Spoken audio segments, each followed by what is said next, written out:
Hello friend, this is Kunal. Welcome to my channel fruitful learning. आज हम एक और न्यू स्टोरी को रीड करने जा रहे हैं। आई होप आपको पसंद आएगी। स्टोरी स्टार्ट करने से पहले मैं आप सभी लोगों से माफ़ी चाहूँगा, क्योंकि मैं काफ़ी टाइम से वीडियो नहीं बना रहा हूँ, क्योंकि मेरी तबीयत ठीक नहीं थी। इसीलिए इसके लिए मैं आप लोगों से माफ़ी चाहता हूँ। अब कोशिश करूँगा कि रेगुलर वीडियो अपलोड हो। चलिए अब स्टार्ट करते हैं।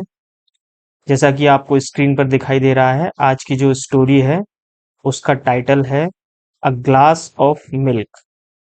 एक ग्लास दूध, है ना। चलिए स्टार्ट करते हैं। Let's get started.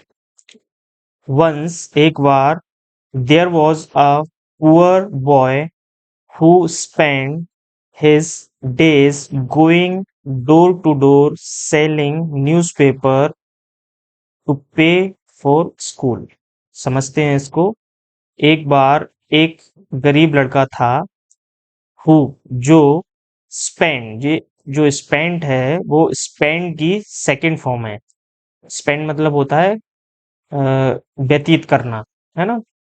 खर्च करना वो अलग होता है, व्यतीत करना यहाँ पर मीनिंग निकल रहा है। हिज डेज, वो अपने दिनों को कैसे व्यतीत करता था? गोइंग, जाते हुए, डोर टू डोर, घर घर जाते हुए, सेलिंग न्यूज़पेपर, मतलब जो न्यूज़पेपर थे उन्हें वो घर घर जाकर सेल करता था अपनी स्कूल की फीस पे करने के लिए। एक गरीब लड़का था जो घर घर जाकर न्यूज़पेपर बेचता था अपनी स्कूल की फीस भरने के लिए। ये इतने से सेंटेंस का मतलब है। आगे बढ़ते हैं। One one day, as he was walking his route, एक दिन, जैसे ही वॉज वॉकिंग टू हिज, वो अपने रास्ते जा रहा था। वॉकिंग मतलब धीरे पैदल चलना। जैसे ही वो अपने रास्ते, रूट मतलब अपने रास्ते जा रहा था, he started feeling low and weak. देखो, मैंने ये ग्रामर पहले भी पढ़ाई है।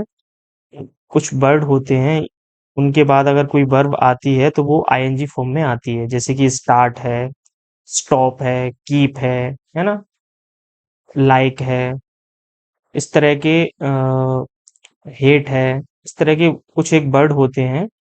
उनके बाद जो वर्ब आती है वो अपने आईएनजी फॉर्म में आती है। ये वहाँ यहाँ पर वही वाली ग्रामर लगी हुई है। ही स्टार्टेड फीलिंग लो, उसको कमजोर सा, वीक, कमजोरी सा महसूस होने लगा। किसको? एक बार जब वो अपने रास्ते जा रहा था, गरीब लड़का, उसको क्या हुआ? कमजोरी सा फील होने लगा। उसको कमजोर, अपने आप को कमजोरी सा फील करने लगा, ऐसा उसको लगने लगा, है ना। आगे बढ़ते हैं। The poor boy was starving. Starving मतलब होता है बहुत ज्यादा भूख लगना, भूख से तड़पना, मरना। तो जो गरीब लड़का है वो क्या कर रहा था? वो भूख से तड़प रहा था एक बार। सो इसीलिए, ही डिसाइडेड, उसने डिसाइड किया, उसने क्या डिसाइड किया? To ask for food when he came to the next door. समझते हैं इसको। उसने डिसाइड किया, आस्क फॉर मतलब होता है मांगना। किसी भी चीज को मांगने के लिए हम आस्क फॉर का यूज करते हैं, है ना। तो उसने फूड मतलब खाना मांगने का डिसाइड किया, है ना। किसने? उस गरीब लड़के ने। जब वो अपने रास्ते जा रहा था, उसको कमजोरी सी फील हुई अपने शरीर के अंदर, बॉडी के अंदर, क्योंकि वो भूख से मर रहा था। तो उसने क्या डिसाइड किया, क्या निर्णय लिया? कि वो, जब, when he came to the next door, जब वो किसी अगले घर पर जाएगा न्यूज़पेपर बांटने के लिए, तो वो खाना मांगेगा, है ना। खाने के लिए बोलेगा उस दरवाजे पर। आगे बढ़ते हैं। The poor boy asked for food but was denied every time. Denied जो होता है, ये डिनाई की सेकंड फॉर्म है। डिनाई मतलब होता है मना करना। क्या हुआ? The poor boy ask for food, वो उसने क्या किया? खाना मांगा, बट लेकिन वॉज डिनाइड, लेकिन उसको हर एवरी टाइम, हर बार उसको लोगों ने मना कर दिया खाना देने से। जब भी वो खाना मांगता था किसी घर के द्वार पर जाकर, डोर पर जाकर, तो उससे सभी लोग उससे मना कर देते थे खाना देने को। आगे बढ़ते हैं। Until he reach the door of a girl, कब तक उसको मना किया गया? जब तक, अनटिल मतलब जब तक, ही रीच जब तक कि वह नहीं पहुंचा, the door of a girl जब तक कि वो एक लड़की के घर नहीं पहुंचा, तब तक उसको सभी लोगों ने खाना देने के लिए मना किया, सभी लोग मना करते रहे। आगे बढ़ते हैं। He ask for a glass of water, जब वो एक लड़की के घर पहुंचा, तब उसने एक ग्लास पानी मांगा।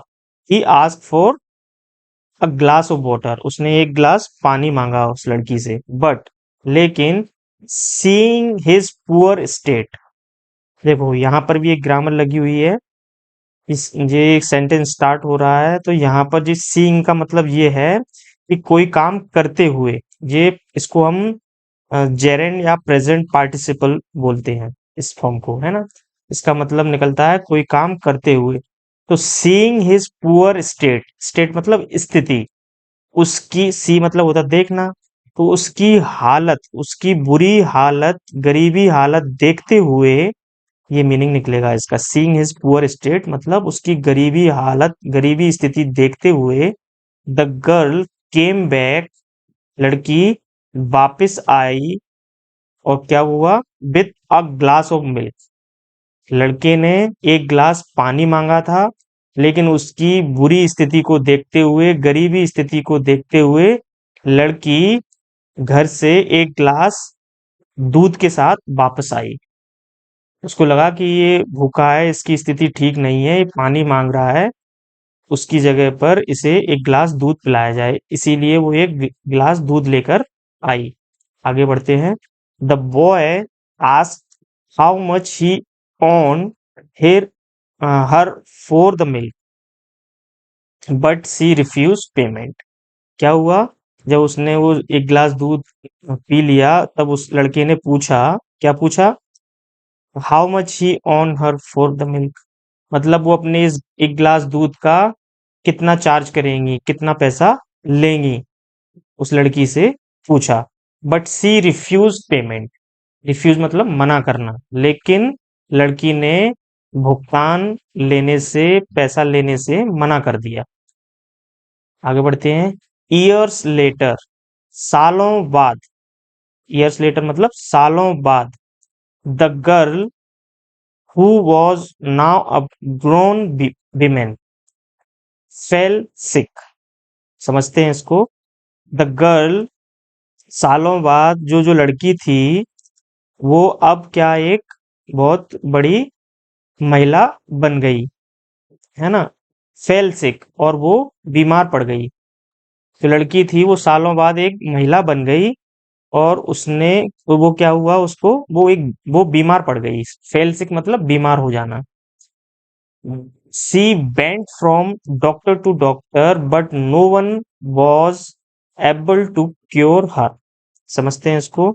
सी वेंट, वह गई, फ्रॉम डॉक्टर टू डॉक्टर, एक डॉक्टर से दूसरे डॉक्टर तक वो अपना इलाज कराने के लिए गई, बट लेकिन no one was able to cure her, cure मतलब ठीक करना, एबल टू मतलब सक्षम होना, लेकिन कोई भी उसको सक्षम नहीं, ठीक नहीं कर पा रहा था, ये इसका मीनिंग है।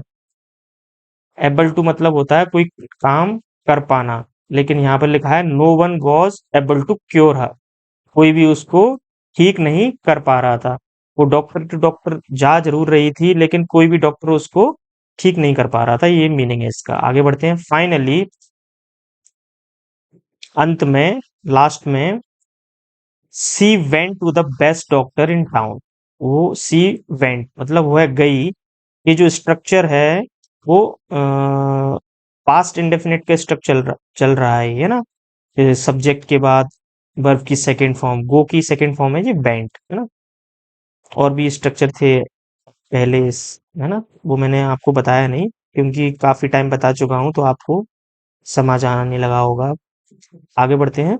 सी went to the best doctor, जब वो कहीं पे कोई भी उसको ठीक नहीं कर पा रहा था तब वो उसने क्या किया, she went to the best doctor in town, वो अपने कस्बे के सबसे, अपने शहर के सबसे अच्छे डॉक्टर के पास गई। The doctor spend months treating her until she was finally cure. क्या मतलब है इसका, समझते हैं। जो जब वो अपने टाउन के, अपने शहर के सबसे अच्छे डॉक्टर के पास गई तो क्या हुआ, द डॉक्टर स्पेंड, डॉक्टर ने अपना व्यतीत किए मंथ्स, कई महीने उसका इलाज करने के लिए, अपना समय उसने कई महीने व्यतीत किए उस महिला का इलाज करने के लिए। अब तक, until she was finally cure, जब तक कि वो पूरी तरह ठीक नहीं हो गई तब तक डॉक्टर ने उस पे महीनों उसका ट्रीटमेंट किया। आगे बढ़ते हैं। डिस्पाइट हर हैप्पीनेस, डिस्पाइट एक ग्रामर है, उसको देख लेते हैं। डिस्पाइट का मतलब होता है के बावजूद। एक और सिमिलर वर्ड होता है in spite of. In spite of का मतलब भी सेम होता है। इन दोनों में डिफरेंस क्या होता है कि डिस्पाइट के बाद कोई भी प्रपोजिशन नहीं आता, डिस्पाइट के बाद ऑफ नहीं आता, जबकि इन स्पाइट के बाद ऑफ आता है, इन स्पाइट ऑफ। चाहे डिस्पाइट लगा लो या इन स्पाइट ऑफ लगा लो, दोनों का मीनिंग सेम है। आगे बढ़ते हैं। डिस डिस्पाइट हर हैप्पीनेस, अपनी खुशी के बावजूद, सी वॉज अफ्रेड, वह घबराई हुई थी, अफ्रेड मतलब घबराना, वह घबराई हुई थी। क्यों, सी कुडंट अफोर्ड टू पे द बिल, क्योंकि वो जो बिल है हॉस्पिटल का उसको पे करने में सक्षम नहीं थी, है ना।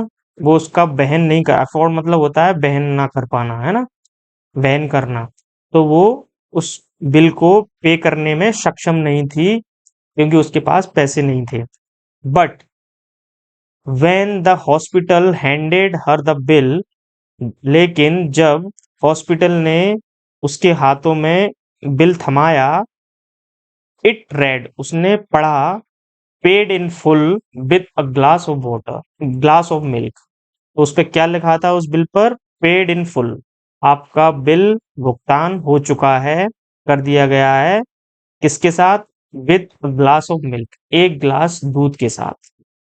ये वही डॉक्टर था, ये वही लड़का था जो न्यूज़पेपर बांटता था जब वो छोटा था, गरीब था, और बड़ा होके वो डॉक्टर बन गया। क्योंकि इस एक गिलास दूध पिलाकर उस लड़की ने, जो कि अब महिला बन गई, उसने उसकी मदद की थी, तो वो पहचान गया लड़का, जो कि वो अब डॉक्टर बन गया।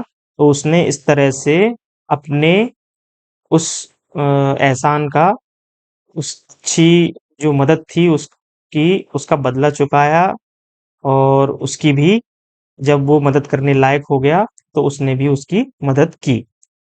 इस स्टोरी से हमें क्या सीखने को मिलता है वो भी हम देख लेते हैं। मॉरल ऑफ द स्टोरी क्या है, नो गुड डीड गोज अनरिवॉर्डेड, मतलब कोई भी अच्छा काम, डीड मतलब काम, कोई भी अच्छा काम बेकार नहीं जाता, गोज अनरिवॉर्डेड, बिना पुरस्कृत किए, बिना उसका फल मिले नहीं जाता। जब भी हम किसी का भला करते हैं, कुछ अच्छा करते हैं, तो कभी कभी ना कभी, किसी ना किसी जगह पर हमें उस अच्छाई का फल जरूर मिलता है। इस कहानी का ये मतलब है।